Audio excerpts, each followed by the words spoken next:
こんにちは、高畑理子です。ただいま私のバーチャルキャラクターを企画中ですが、もう少しかかるみたいです。次回くらいにはバーチャル YouTuber としてお目にかかりたいと思っております。それではパート3いってみましょう。前回のテックキンドル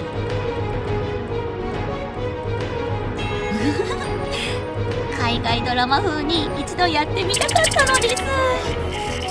この後が本編です。今回は足回りを作成します。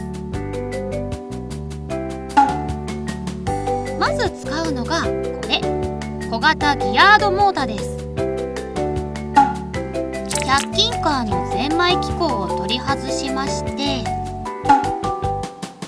シャフト固定だけにします。代わりのギアを取り付けます。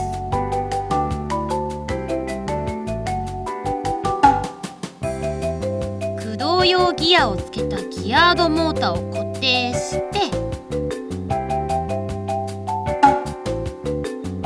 はい、これで電気自動車化ができました。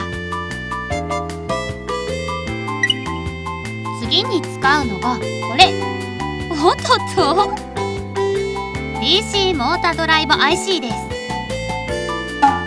この IC は制御信号2本でモーターを直接ドライブできる優れものです。制御はこの4通り。マイコン IO で制御してみました。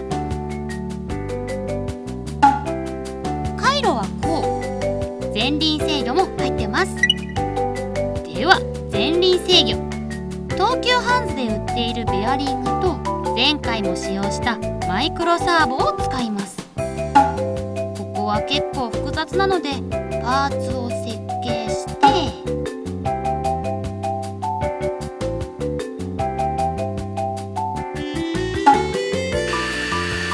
3D プリンターで製造します。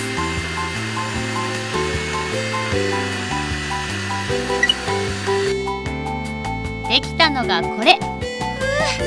ネジが小さくて大変。前回と同様にマイクロサーボを動かして車体に取り付けるとこのようになります。さ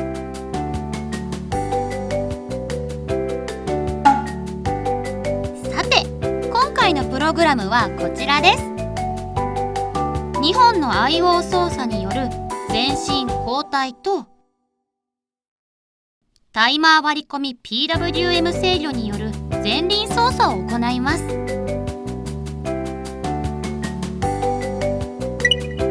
では走らせてみましょう。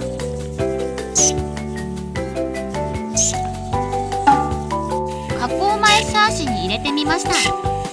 なぜ加工前シャーシかというと、詰め込みすぎてガルウィング機構付きシャーシに入らないからなのです。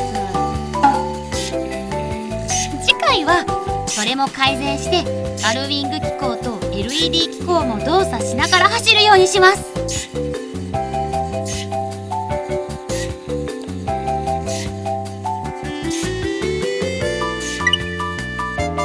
ということで、ようやく車らしくなってきましたね。次回は PC からの自動操縦を追加します。今